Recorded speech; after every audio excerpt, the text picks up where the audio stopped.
Bonjour à tous, allez, on y va pour cette deuxième vidéo sur le déterminisme. Cette fois-ci, on va se concentrer sur le déterminisme moral et religieux.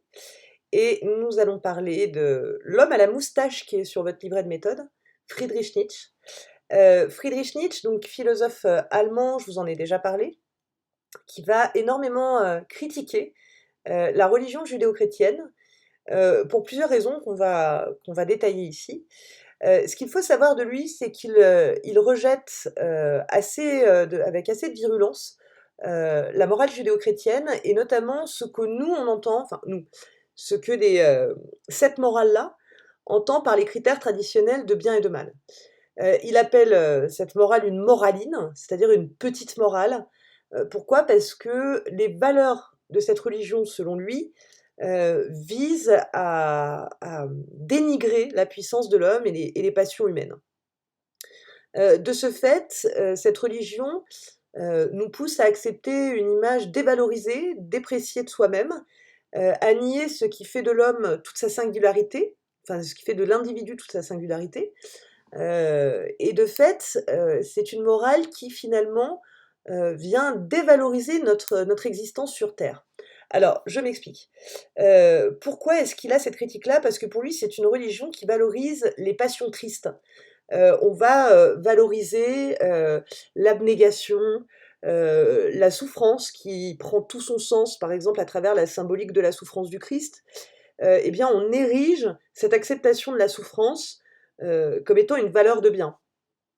On va également dévaloriser tout ce qui va faire que l'homme puisse potentiellement se dépasser lui-même, puisse jouir des plaisirs à la fois corporels et à la fois des plaisirs suscités par le monde qui l'entoure. Je pense notamment, à titre d'exemple, aux 7 péchés capitaux. Et finalement, elle va ériger en valeur de bien tout ce qui fait l'impuissance et la faiblesse de l'homme. Alors, selon Nietzsche, hein, c'est une morale qui naît du ressentiment des esclaves à l'égard des maîtres et qui permet finalement à ceux qui ont la puissance de ne surtout pas l'exprimer. Euh, donc voilà, du coup, il va plus particulièrement s'intéresser aussi à la notion d'enfer, enfin en tout cas de monde de Dieu et de monde terrestre. Il critique déjà le fait, ce qu'on appelle une métaphysique dualiste, le fait qu'il y ait deux mondes en opposition. Le monde de Dieu, le monde céleste, qui soit un monde lumineux, euh, qui est un monde de perfection, qui est un monde aussi où le bien, en fait, s'exerce de façon absolue, et l'opposition à un monde terrestre, qui est le monde sensible, le monde de l'homme, qui lui est un monde imparfait dans lequel le mal subsiste. Et finalement, on fait de cette vie sur Terre une vie moins importante que la vie qui aurait lieu dans l'au-delà. Or, pour lui, dans la réalité, cette distinction ne peut pas exister. Il n'existe qu'une seule vie, c'est la vie que nous menons sur Terre, et c'est cette vie-là qui doit être honorée. On ne peut pas ériger en valeur de bien, en valeur absolue, ce qui est extérieur à l'homme lui-même, c'est-à-dire Dieu et après enfin, la vie après la vie, quelque part. Et donc pour lui, c'est une morale cette morale judéo-chrétienne, qui est une morale d'esclaves, qui forme des esclaves, parce que cette morale fonctionne sur l'obéissance, sur la négation de soi, sur le fait qu'on utilise et instrumentalise la culpabilité des hommes, la mauvaise conscience, le tout avec en arrière-fond cette idée de punition et en cas de transgression.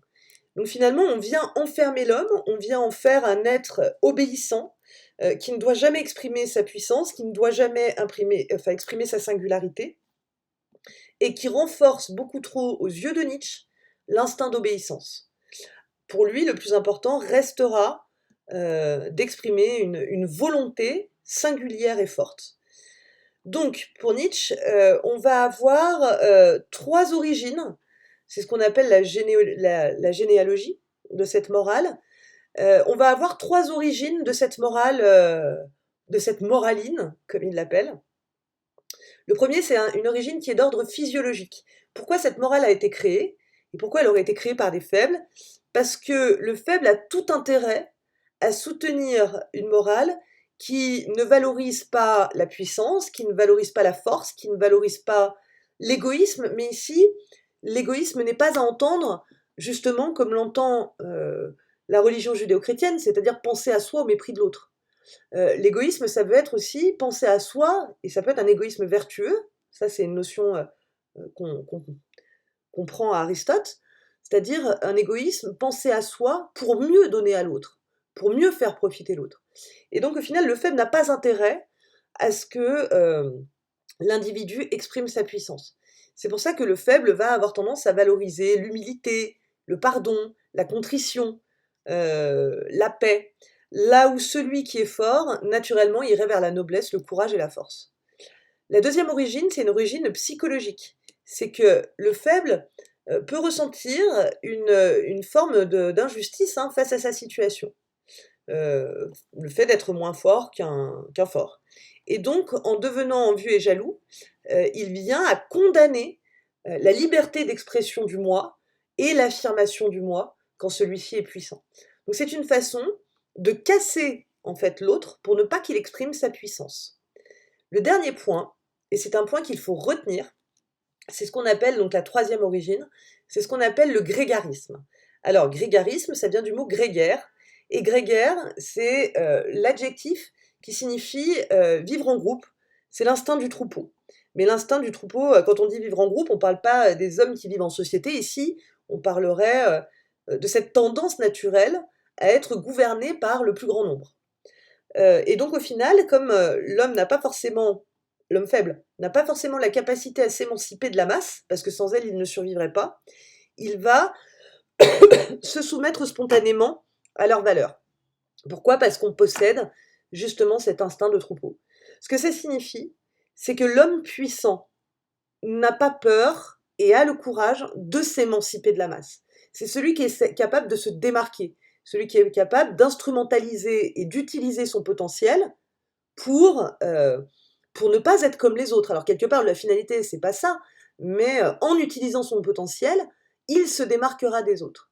Donc pour Nietzsche, et on retient cette citation qui vient de son livre Le Gai Savoir, la moralité est l'instinct du troupeau dans l'individu. C'est-à-dire que pour lui, en fait, la moralité, et plus particulièrement cette morale judéo-chrétienne, est ce qui fait que je vais rester instinctivement, sans chercher à dépasser ça, je vais rester dans la masse, sans me distinguer. Donc en fait, nous ne sommes tous que des copier-coller de personnalités faibles, et au final, celui qui voudra se démarquer de ça aura tous les vices et tous les défauts du monde. Donc finalement, pour Nietzsche, il faut absolument qu'il y ait un retournement de ces valeurs classiques, lorsqu'il écrit dans le Gai Savoir, et on fera un texte juste après, le texte du Gai Savoir parle essentiellement de la morale judéo-chrétienne, européenne. Donc en gros, il faut qu'il y ait un renversement des valeurs en Europe, et que finalement, le fort puisse enfin s'exprimer. Alors on va voir dans le texte que Nietzsche va annoncer la mort de Dieu. C'est une mort évidemment symbolique. Dieu n'est pas mort à telle date. L'idée, c'est d'annoncer la mort de Dieu, parce qu'avec l'annonce de la mort de Dieu, toute la culture et les valeurs judéo-chrétiennes vont s'effondrer avec cette mort. Et donc, de fait, il essaye de comprendre ce qu'il se passerait dans l'esprit des hommes au moment de l'effondrement de ces valeurs. Et Nietzsche, ce qu'il veut en annonçant la mort de Dieu, c'est évidemment détruire toutes les illusions qui gravitent autour de cette morale religieuse pour repartir de zéro et recréer une nouvelle morale qui sera la morale du surhomme. La morale du surhomme, c'est cette morale qui permet et qui se base sur deux principes fondamentaux. Le premier, c'est la volonté de puissance, et le deuxième, c'est l'expression de ce surhomme en tant qu'être singulier. La volonté de puissance, c'est très simple, c'est ce moment où on va accepter son destin. Alors c'est très important, mais ça on en reparlera, notamment dans le chapitre sur le temps et dans le chapitre sur le bonheur, de l'acceptation du destin. C'est pas aller à l'encontre de ce qui nous arrive en fait, c'est de toujours et systématiquement instrumentaliser dans la réalité ce qui nous permettra de nous surpasser. Et donc finalement, c'est ce qui va permettre, cette acceptation du destin, de faire en sorte que l'homme puisse valoriser, en tout cas honorer ses conquêtes. C'est ce qui rend toutes les choses possibles. Voilà, on va pas chercher à dépasser ce qui ne peut pas être changé, on va l'accepter. Donc on le verra, hein, ça va être un mouvement de la philosophie qu'on va traiter. C'est très stoïcien dans l'esprit, retenez ce mot, stoïcien, parce qu'il y a une acceptation du destin tel qu'il est pour le transformer en quelque chose qui nous permettra de nous dépasser. Et donc au final, cette nouvelle morale que Nietzsche va instaurer, l'idée c'est de redonner à l'homme tout son potentiel et surtout d'exprimer sa volonté. C'est vraiment un mot fondamental chez Nietzsche, c'est la volonté. Ça veut dire que notre raison nous commande et que nous mettons à notre disposition des moyens pour parvenir aux fins qu'on se fixe. Fin ici, objectif. L'avènement du surhomme, évidemment, le surhomme n'est pas celui qui se mesure par rapport aux autres. C'est pas quelqu'un qui dépasse les autres. C'est pas quelqu'un qui est au sommet par rapport aux autres. Là encore, hein, si on dit ces choses-là, on valorise l'idée qu'il y ait une masse molle. Or, chez Nietzsche, le surhomme, c'est l'homme créateur. C'est celui qui est en dehors de la morale, qui va exprimer son potentiel, qui va mépriser tout ce qu'on entend, nous, moralement, comme étant le bonheur, comme étant la raison, comme étant la vertu, la justice, la compassion. C'est celui qui va être capable d'enfanter de sa propre morale, de créer sa propre morale, et de déterminer ce qui est bon pour lui, ce qui est juste pour lui, et ce qui est nécessaire de faire pour lui. Je vous ai mis une citation, alors APZ, écrit ici, c'est Ainsi parlait Zarathustra. Nietzsche dit « Homme supérieur, maintenant seulement la montagne de l'avenir humain va enfanter, Dieu est mort, maintenant nous voulons que le surhumain vive. » Nous voulons, vous voyez. En fait, chez Nietzsche, on va toujours retrouver cette notion de volonté, et le surhumain, c'est ce surhomme qui est capable de se positionner en dehors de toute considération sociale, et de toute société, quelque part. Donc c'est celui qui est capable, en gros, de se transcender. Et donc, il va falloir rendre à l'individu sa puissance créatrice, qui était jusque-là muselée par cette morale judéo-chrétienne, puisque il ne faut pas être trop dans la fierté de soi, il ne faut pas trop montrer ce qu'on a réussi à faire. Là, en fait, chez Nietzsche, c'est très simple. On va valoriser celui qui œuvre, celui qui crée, celui qui se dépasse. Celui même qui, en se dépassant, est quelque part capable d'emporter avec lui d'autres hommes. Normalement, juste après, je vous ai mis l'exemple, voilà, c'est ici. Nietzsche prend comme exemple lui-même Napoléon Bonaparte, qui était une individualité capable d'emmener derrière lui une humanité en vue d'un destin digne. Alors c'est le destin que lui avait fixé. Mais c'est en ça qu'on reconnaît chez Nietzsche un surhomme. Et donc il a cette phrase qui est magnifique. J'aime celui qui œuvre. Ici, c'est j'aime celui qui œuvre et qui travaille dans l'optique de cette morale authentique, dans l'optique de l'expression de sa liberté, dans l'optique de l'expression de sa volonté singulière. Donc finalement, cette nouvelle morale nietzschéenne, elle va empêcher l'idolâtrie. En fait, nous serons tous les égaux des uns des autres. Et ce n'est pas, parce que je sais que cette question-là ressort très souvent, ce n'est pas parce que nous allons exprimer notre puissance que nous allons nécessairement marcher sur l'autre. Au contraire, chacun sera dans le plein épanouissement de son potentiel et n'aura donc aucune raison pour empêcher l'autre de se révéler. Et au final, on aura des forces qui vont émerger et qui s'exprimeront librement sans pour autant se faire de l'ombre. Et donc au final, pour Nietzsche, et c'est important, hein, on ne doit pas en faire des idoles. On doit empêcher cette idolâtrie de dire qu'on va prendre un homme et le vénérer. Non, en fait, on est sa propre idole. Et ça, c'est important. On doit faire de sa propre existence une œuvre d'art, quelque part, une œuvre en tout cas, pas forcément une œuvre d'art, mais une œuvre, et la seule personne qu'on doit honorer sur cette terre, c'est soi-même. Et ce n'est pas égoïste de le dire. Quelque part, c'est une vraie lucidité sur l'existence, cette existence furtive, qui nécessite qu'on l'honore pleinement, et qu'on n'ait pas à toujours être dans une contrition où on se met en second, parce qu'on est les seuls maîtres à bord, en fait, on est les seuls à vivre. Et donc pour ça, Nietzsche valorise cette figure de l'idole, partant du principe que nous sommes notre propre idole. Alors, ça, je reviendrai sur ce point-là un peu plus tard, notamment dans le chapitre sur l'art. Donc on le fera un peu plus tard. En revanche, je vous invite vivement à lire ce texte de Nietzsche, Le Gai Savoir. Je ne vais pas le lire avec vous, sinon la vidéo va être extrêmement longue, mais vous le lisez, vous pouvez mettre pause à la vidéo maintenant, Prenez le temps de le lire et je vous en fais une explication sommaire dans une seconde. Une. Donc en fait, dans ce texte du Gai Savoir, paragraphe 343, c'est ici où Nietzsche va venir annoncer la mort de Dieu.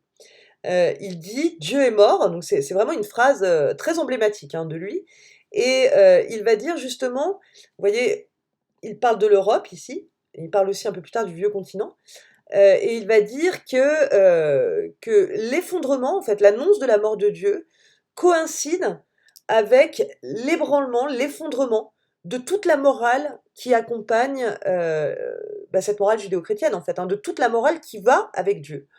Et donc au final, les hommes sont laissés, seuls, sans repère.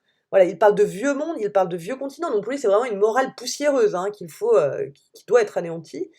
Et il dit justement, et c'est ça qui est très intéressant, que face à la mort de Dieu, quand il parle d'un événement beaucoup trop grand, trop lointain, trop éloigné de la compréhension de tout le monde, eh bien en fait cet événement est tellement considérable que plutôt que d'accepter la mort de la morale judéo-chrétienne et sa destruction, on cherchera coûte que coûte à essayer d'en préserver tout ce qu'il est possible de préserver. Donc on va essayer de maintenir malgré nous cette morale parce qu'elle nous est connue et parce qu'elle nous évite une remise en question totale et une exploitation de son plein potentiel. Donc c'est pour ça qu'au départ, on a beaucoup de mal à accepter, que cette morale puisse s'effondrer. Alors, si je pose la question: que signifie la mort de Dieu? La mort de Dieu signifie la mort du système moral judéo-chrétien. Et donc au final, cette morale, la mort de Dieu, ce qu'elle emporte avec elle, c'est la notion d'abnégation, c'est le fait de toujours être dans une forme de contrition, toujours être dans le fait de se nier soi au profit de l'autre. Et donc au final, selon Nietzsche, cette morale érige beaucoup trop en force, oui pardon, la négation de la puissance individuelle. Donc la mort de Dieu, et ça c'est très important, on le retient, la mort de Dieu, c'est la condition de libération de l'homme. C'est ce qui permettra à l'homme d'exploiter son potentiel. Quelles sont les implications de cette nouvelle? Vous l'avez compris, c'est l'effondrement du système moral européen. Si je parle d'effondrement, je parle aussi d'un néant, un néant moral qui va suivre cet effondrement. C'est-à-dire il n'y a rien qui résistera techniquement à l'annonce de la mort de Dieu et à l'effondrement de ce système moral. Par contre, le point positif pour Nietzsche, c'est que ce néant permet la reconstruction. Et là, on pourra reconstruire un système qui valorisera le moi et la puissance. Donc pour Nietzsche, ça va très loin puisque Dieu est incompatible avec la dignité de l'homme, j'entends par là l'homme singulier. Dieu est incompatible avec l'affirmation de la vie. Dieu est incompatible avec le fait d'honorer sa puissance. Et donc pour Nietzsche, il est fondamental que l'homme soit dans cette affirmation de la vie. Donc on ne va pouvoir faire cela qu'en s'opposant à Dieu. Et le dernier point, c'est pourquoi la mort de Dieu, elle est considérée, on l'a vu dans le texte, hein, comme beaucoup trop grande, trop lointaine, trop éloignée, trop considérable. Eh bien la mort de Dieu, c'est le début de la transformation humaine. Et au final, cette transformation, c'est quelque chose de très difficile à encaisser puisqu'il faut complètement se dépouiller de ses anciennes croyances, se dépouiller de tout ce qu'on a appris. Et Nietzsche, il donne 3 figures qui sont assez intéressantes, je trouve. La figure du chameau. Alors le chameau, c'est celui qui est, c'est un porteur passif de valeurs. Voilà, si on doit le définir correctement, c'est mieux que comme ça. C'est un porteur passif de valeurs, c'est celui qui accumule, des connaissances, des valeurs sans réfléchir. Le lion, qui va apparaître dans, la phase de destruction, c'est celui qui permettra, la destruction de l'ensemble de ce qu'on a connu, de ce qu'on tenait pour vrai, pour reconstruire. Et puis la figure de l'enfant, c'est celui qui va renaître ex nihilo. Ex nihilo, ça veut dire à partir de rien. Donc il va renaître des cendres laissées par l'effondrement de cette, morale, et on sera là, à ce moment-là, dans une phase de création, qui sera pure, qui sera nouvelle et qui permettra l'avènement de ce surhomme. Donc en fait, ces 3 figures sont corrélatives aux 3 phases de l'effondrement et la reconstruction de la morale.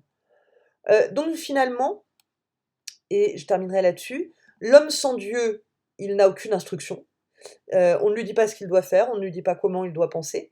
Et au final, en ne recevant aucune instruction, l'homme sans Dieu est laissé seul face à lui-même. Et donc au final, il doit, et ce qui est très intéressant ici, il doit tout reconstruire, et Nietzsche propose que dans cette reconstruction, eh bien, on considère comme bon ce qui est de l'ordre de notre désir. Au final, on sait finalement vivre sans être méchant. L'homme de Nietzsche n'est pas quelqu'un de méchant, n'est pas quelqu'un qui écrase, n'est pas quelqu'un qui domine. L'homme de Nietzsche, c'est celui qui se domine, c'est celui qui se dépasse, c'est celui qui sait rire de la vie sans se moquer des autres, quelque part. Et c'est à ce moment-là, quand on sera seul et sans repère, que nous pourrons devenir des surhommes. Alors, si je reprends ma question de départ, suis-je ce que j'ai conscience d'être? Je vais revenir au titre du grand 2. Évidemment, chez Nietzsche, tant que je suis sous la domination de cette morale judéo-chrétienne, je ne suis pas ce que j'ai conscience d'être, puisqu'au contraire, je suis la négation de ce que je suis. La seule chose dont j'ai conscience, c'est que je ne dois pas être égoïste. Donc c'est mal quand je suis égoïste. Je ne dois pas aimer l'argent, c'est mal d'aimer l'argent. Je ne dois pas aimer les gâteaux, c'est mal d'aimer les gâteaux. C'est un peu caricatural de le dire comme ça. Mais c'est pour vous donner une idée. Et au final, ce que je pense de moi, cette vision dévalorisée de moi à ce moment-là, est une fausse vision. Parce que précisément, en aimant les gâteaux, j'exprime ma puissance. Précisément, en aimant courir, j'exprime ma puissance. Et précisément, en essayant de réfléchir à ce qui, moi, me permet d'exprimer mon potentiel, je ne suis pas égoïste, je suis vivante. Donc, ce qui est très important, et là, vous avez à la fois la critique et à la fois la solution chez Nietzsche, comme c'était le cas chez Freud d'ailleurs. Chez Nietzsche, on a la critique, c'est-à-dire c'est la critique de cette dévalorisation de soi qu'on accepte. Donc ça, c'est notre grand 2. Et pour dépasser ça, il faut s'accepter soi-même, c'est la solution. Chez Freud, on a un inconscient qui nous gouverne et qui nous malmène, ça c'est la critique, c'est non, je suis bien plus que ce que j'ai conscience d'être. La solution, je vais voir Freud pour me soigner.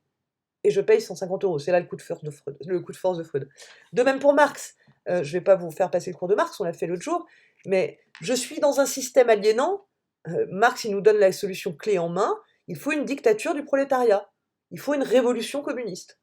Voilà, donc à chaque fois, on a moyen, et c'est ce qui est très positif dans la philosophie du soupçon, c'est qu'on a moyen de transgresser ce qui nous aliène. Voilà, j'espère que ce cours a été clair. N'hésitez pas à prendre en note toutes, ou en tout cas à me faire sur un petit papier toutes les questions que vous vous posez, sur lesquelles vous voudriez qu'on revienne. Merci de votre écoute.